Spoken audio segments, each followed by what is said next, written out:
Coming up on Chopper's political podcast. I was in nappies when you became an MP, but I'll say no more than that.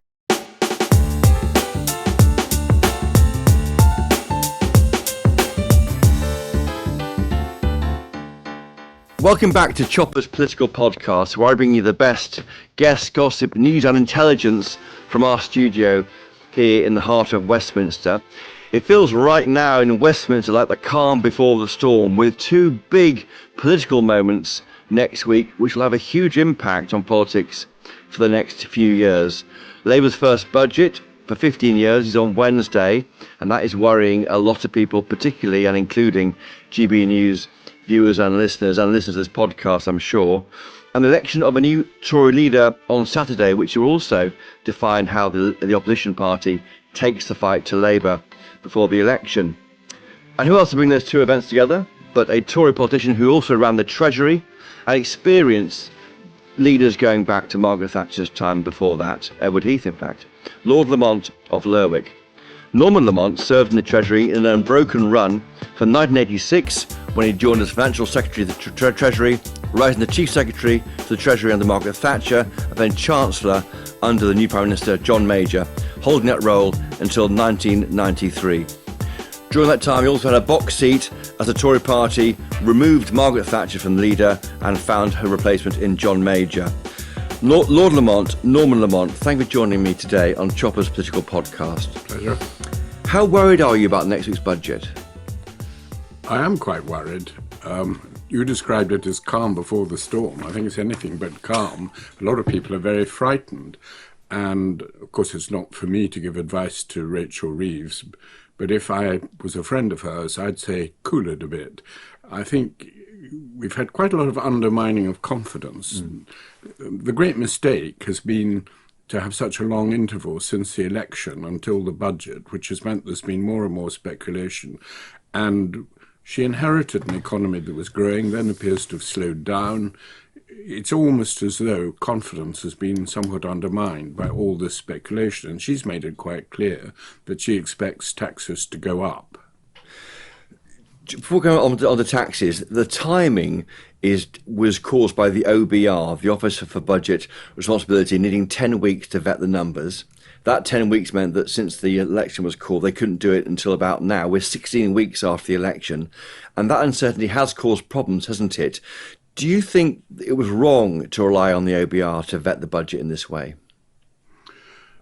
I think I had reservations when George Osborne set up the OBR. I really think somehow this is primarily a job for the government to work out the arithmetic. But given that there were some doubts about sometimes the integrity of the statistics, I think I've come gradually to accept that the OBR, in its first role, the role that George Osborne envisaged for it, was an okay organisation. And, I think there's a lot of unfair criticism sometimes made of the OBR. I don't really approve of what Rachel Reeves, as I understand it, is proposing, which is to give an increased role to the OBR so that they will vet budgets of individual departments in the middle of the year, and also will take a view on the 5-year fiscal rules of the government and whether they're likely to be obtained. I think this is contracting out too much.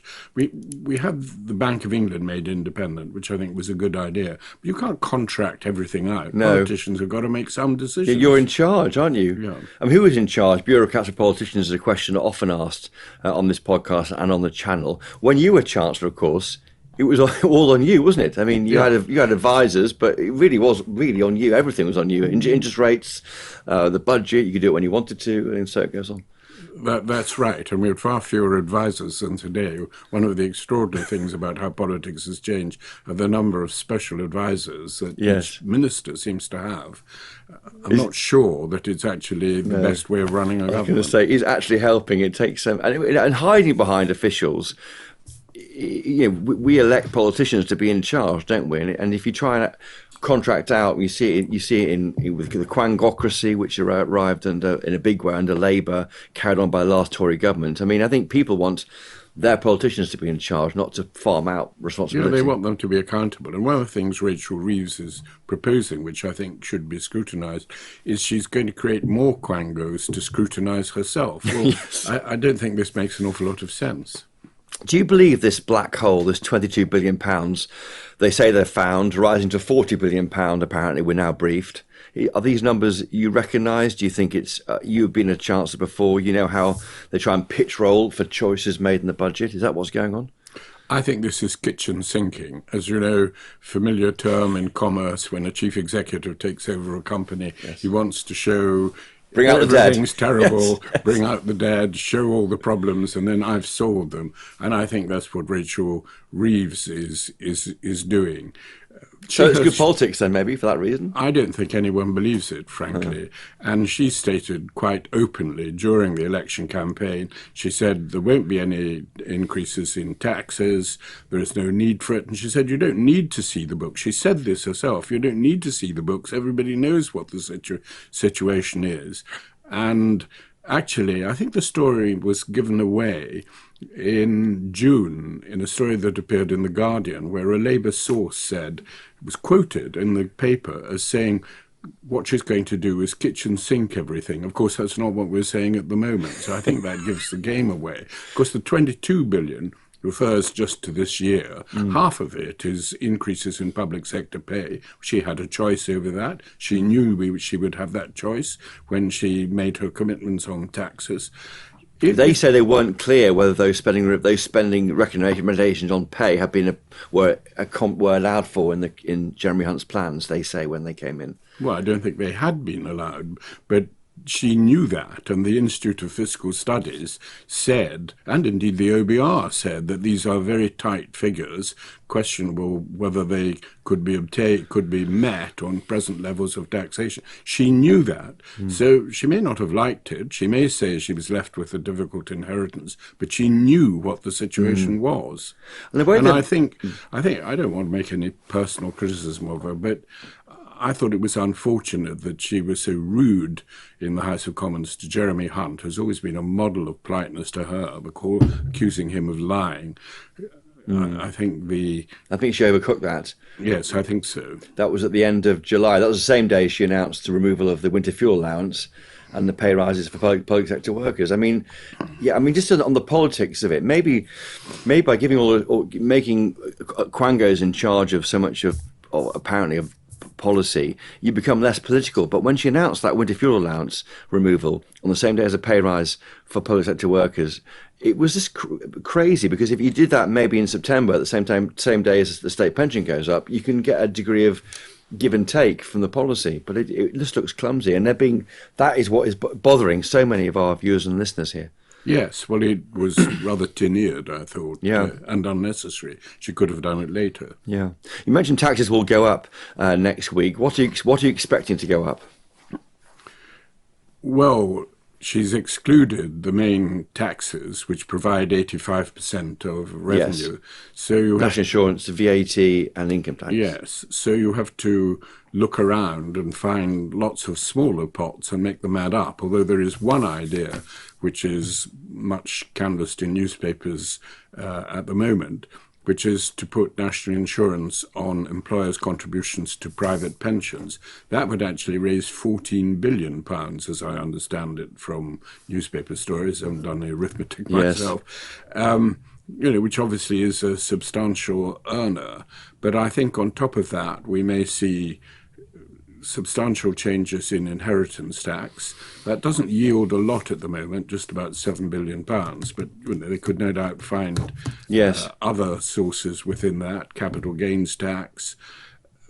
Yes. I imagine that something to do with national insurance they're dancing on the top of a pin here, because they did say they wouldn't put up national insurance, but they're now saying that doesn't apply to employers' contributions to national insurance. Is that right, Norman Lamont? Well, is that right? Because they might well be passed on straight into lesser pay rises for for staff, mightn't it, if there's more cost on the employers? Yeah, I think that's right. But I think it is also true that it widens, because this will not apply to public sector pensions. And there's already a huge gap between the generosity of public sector pensions, the final salary provisions that they give, and those of people on private sector pensions, which are much less generous. And this will just widen the gap. And this is, I think, foolish, because we face a demographic time bomb. We are going to have a population that will get older and older. We need people to provide properly for their retirement. We don't want to make it more difficult for them to save. Yes. I mean, looking at the detail there, there's two ways of doing it. A 1 percentage point increase to employers into national insurance would go to 14.8% from 13.8%. But then if they put the money onto pensions, it goes, yes, a huge increase. It's up to 13.8%. Would that work? Do you think this government has got a thing against pensioners? Should pensioners feel under fire from them after what happened with the fuel allowance, and now if they have a go at this too? Well, it's certainly, I'm sure their government would deny it hotly, but it certainly doesn't look very, they're just desperate to find revenue. The reality of, as I see it, what the government are trying to do is actually to increase public expenditure, and they want to find an excuse for putting up taxes to do that. So they've come up with this idea of the black hole, and it's really trying to shift the country onto a different model. We are really halfway between Europe and the United States, both with the level of public expenditure and the level of taxes we have. We have higher taxes in America, but lower than Europe. This is moving us more towards the continental model. Higher taxes, higher public spending. But they should have said that in the election. That wasn't discussed at all. That was the great mistake they made. That they said, we're not going to put up the 85% of taxes that provide the revenue. Do you know anecdotally of people leaving the country, wealthy people worried about all this? I know of one or two, but I wouldn't like to say it makes a herd. No, not a herd, it's a few. I mean, the big debate now is what is a working person? Is it someone on a six-figure salary? Will they be targeted or not? Because they won't put taxes up on working people, is the pledge, of course. But I must say I dislike this phrase, working people. Yes. Not just because of its ambiguity, but I think it's deliberately designed to imply working class, which I think is an out-of-date idea, and it's appealing to old-fashioned labour mythology. And I think it's a very unpleasant term to talk about working people. Why is a pensioner not a working person? They've worked all their life. It's ridiculous. Yes. Is it a class war thing then? Well, I think it is a bit of a class war thing, although I have noticed it's also a term that's been used by the Democrats in America. Yes. Hard-working families was a big thing under Gordon Brown. This idea, isn't it, that it's kind of there's this idea of hard-working. There's this myth that there's a rentier class all wearing top hats and sitting on cushions somewhere. That's how you are in the House of Lords, isn't it, Lord Lamont? Yes, it's not quite the case. It's not modern Britain. We want a meritocracy, a society where everybody can achieve their ambition, realise their full potential. Everybody wants that. There are just different models of getting to that. You don't need to. Sometimes I feel the Labour Party is the party of brotherhood and compassion is sort of not above stirring up a degree of hatred now and again. Class hatred. Interesting, isn't it? I mean, you of course remember back to the days of Wilson, Callaghan, Foote. How left-wing is this government, do you think, in its policies? Well, I think the parliamentary party is pretty left-wing. How left-wing the cabinet is, I don't know. I'm more worried about the fact they're inexperienced. I was astonished to find not only is there no one in the cabinet who's ever started a business or had any commercial experience, but none of them have worked in the private sector, as I understand it. No, they've been lawyers and the rest of it, or they've been advisors or worked for unions or whatever it might be. I mean, there's nothing there at all, at least with the Tory government, for all of its faults. You know, Jeremy Hunt was an entrepreneur, he told us at the time, with hot courses. Rishi Sunak had a career with Goldman Sachs and in the city. They knew how to create wealth, and there's no evidence of that at all amongst the government at the moment. I think what this budget is going to be about, partly, is they're going to redefine debt. I think that will be one of the big things in the budget. Yes. They will try I mean, there are various ways in which you could do this. You could exclude some of the accounts of the Bank of England from the national accounts. You could try to create what's called a national balance sheet, where you look not just at the debts, but the assets of the government. You can fiddle around with all these figures, and academics will argue about it. But actually, what it's designed to do is give the government more headroom to borrow more ability to borrow. And this is the fiscal rule you're describing, the fiscal rules. And this, I think, is something that needs to be watched very, very carefully. Yes. Well, it's really important. The fiscal rule currently is that debt's falling in the fifth year of a spending programme, and that's a rolling number going forward, so you never actually get towards the fifth year. What they might try and do is take in other, I think student loan debt, I think, might be included, and other things too, to make it easier. But what will the markets think of this? It's all about reassuring the markets, isn't it? Will they look at that, whatever they do next week, and go, that's your worry? Well, this is the question. But I think creating a national balance sheet is not really a very persuasive idea. What the markets are interested in is whether debts can be repaid. Yes. Now, just because you've got a lot of schools and hospitals or roads, you can't sell those in order to repay your debt. So I think the analogy of a company having a balance sheet and a country having a balance sheet is not quite the same. People are not going to lend to Britain. I mean, schools, hospitals, roads, they're desirable, but they're not necessarily revenue generating. No, they're not. They're talking to councils and local. They want to free up the way that the councils can invest money in roads with their pension funds. That's one idea. It's been around for a long time. CalPERS do it, don't they? The California Pension Fund. It happens in Canada and elsewhere. So there was pots of money they can pull in, I suppose. Yes, private finance for certain state schemes, certain state projects, is a good idea. I'm not against that. But what I am against is redefining debt in a way that just makes it easy to borrow for the sake of borrowing and pretends that you can somehow finance this or have the security of assets. I don't think it applies in the way it does to a company. The reports, yes, the reports are that she's found £50 billion this way. What do you think? Do you think there's a risk then there could be a kind of a Trussite run on the pound if it goes wrong next week? Is that what you're saying? Because that's what the fiscal rule is there to reassure the markets, isn't it? And if they're not reassured by what's happening. Well, there's a second fiscal rule, of course, which is that current spending should be covered by current revenues. It's not clear whether this is going to apply to the first year, all the years, or just the fifth year. But that, she would argue, is going to be the real restraint. But of course, there's one problem with that rule, as I see it, which is that you can spend more, borrow more to spend on hospitals, roads, whatever you want to do, but the interest counts towards the current deficit. The interest is not on the long term, it's on the short term, on the current deficit, and that's going to be quite a problem. Yes.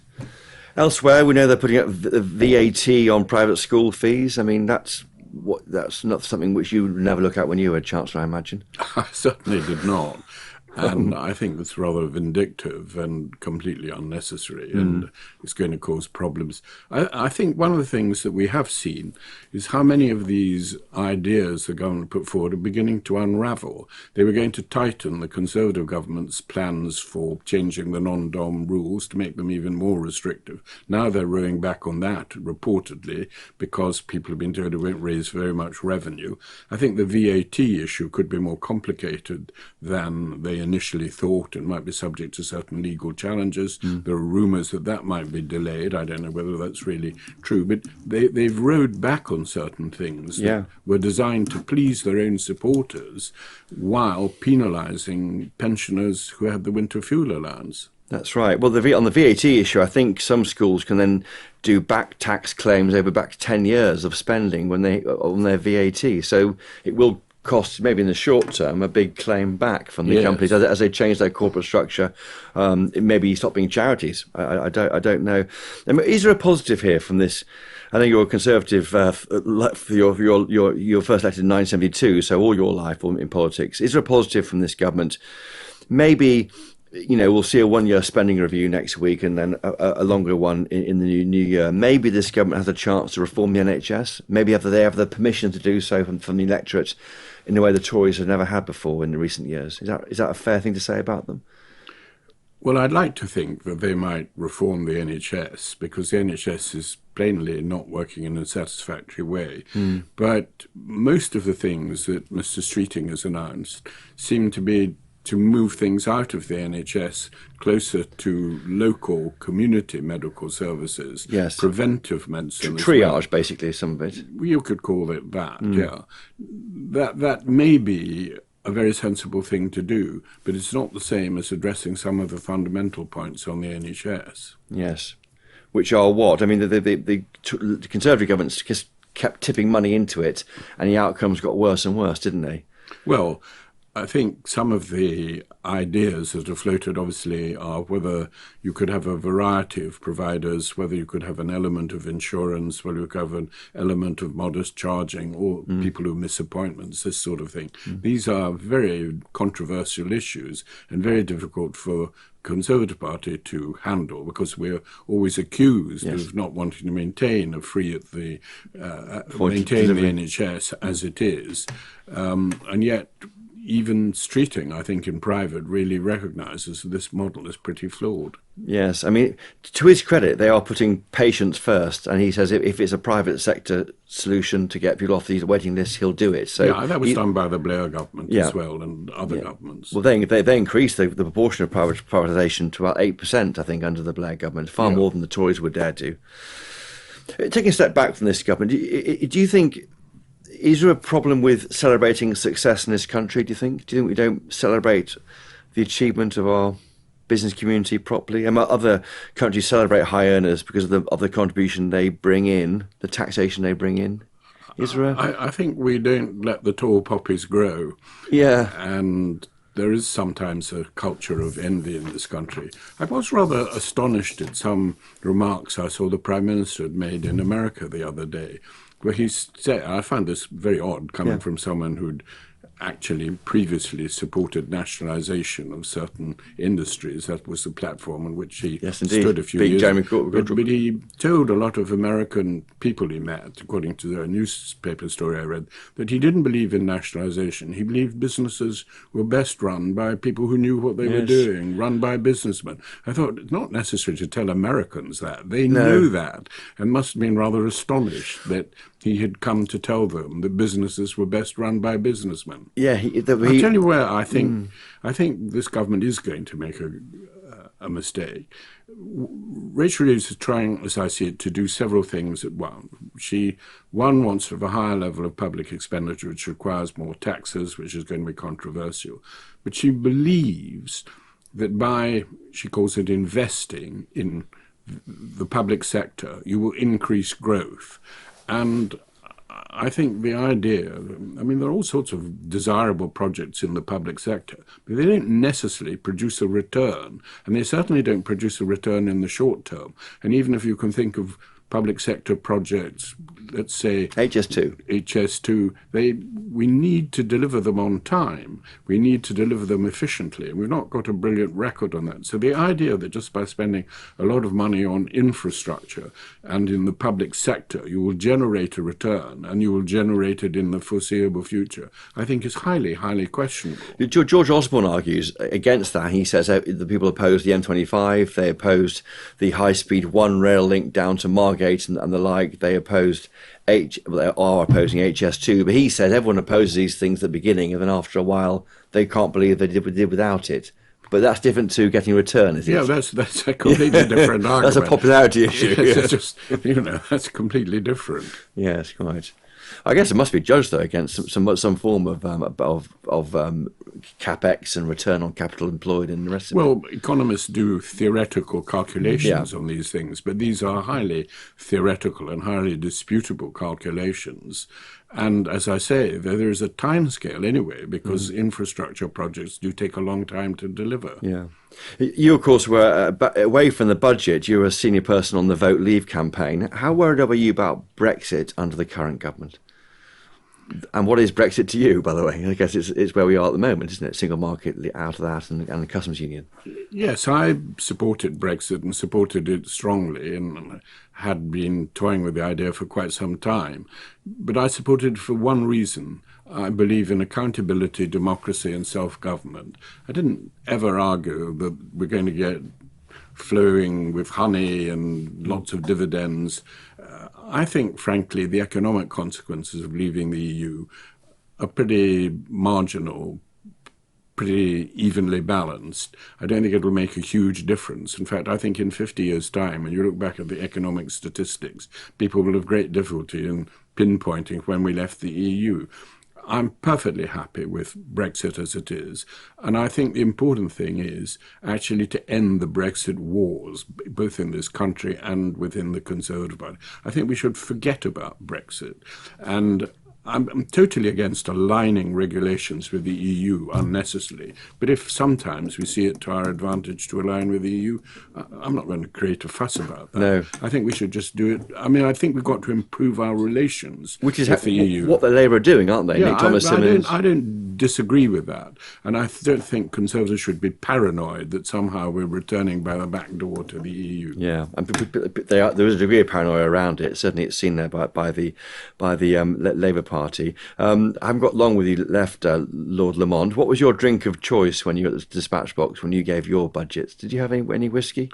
Well, I come from Shetland, the Shetland Isles. The nearest distillery is in Orkney, yes. So I used to drink Orkney whiskey. Did you? Was it there on the dispatch box? It was there in the dispatch box, in the glass on the dispatch box. Yes. And you'd always, when you did the syntax, you'd have is that when you'd have a sip, or throughout the whole 40-minute speech? Well, just an occasional sip. Occasional sip. I wonder what Rachel Reeves might do next week. I've got to ask you about, you don't want to talk much about it. I mean, I'll ask you the questions quickly about the Conservative leadership race. Have you declared yet? No. And you won't declare on this podcast, of course you won't. Kemi Badenoch is talked about by some people as a bit like Margaret Thatcher. Do you see any of Thatcher in Kemi Badenoch? Well, possibly, but I was impressed by what Kemi Badenoch said when this very question was put to her, when she said, "I'm not Mrs. Thatcher, I'm me, I'm someone different, I got my own qualities," and I thought that showed the right attitude. Yes, and Robert Jenrick too, you like the look of him? Yes, I do. I approve of both candidates. I will be happy with either candidate, and I think he's identified a lot of issues, particularly around immigration. Yes, which has gone out of control under the last government, of course. Yes, it did. And part of that, I mean, that was the idea was controlling things. I mean, essentially, I think Brexit was working right, that the power was given to the last government to control immigration. They didn't do it. They said they would, and the voters lost confidence in them. But that's not Brexit's fault, is it? It's the politicians not doing what they say they do. Yes, I think the system that they substituted for free movement of labour was plainly flawed and plainly badly administered. Yes, and probably a panic after COVID may be part of that. This huge... that's right. Yes, this Labour majority, 170 plus, is that overturnable in 5 years? I mean, not in history has it been overturned in 5 years. Well, before Starmer won this huge majority, people were saying it was impossible for him to win a majority at all. It's such a low percentage of the vote. I think it is overturnable. I'm not saying that's easy. I'm not saying it's guaranteed, but I think it is possible. And even if it would take two goes, we've certainly got to put our shoulder to the wheel and get on with it. Is Nigel Farage a problem in that? I mean, there's 4 million votes that sit with Reform UK that should really be with the Tory party, or most of them should be with the Tory party. Well, of course he's a challenge, and there are various views as to how one deal with that, but I don't think we should just obsess about reform alone. I think there's also a challenge from the Liberals. Once you got Liberals in situ in constituencies, they are very good at They tunnel in, mend your garden gate allegedly, and get street lighting and all the rest of it. Yeah.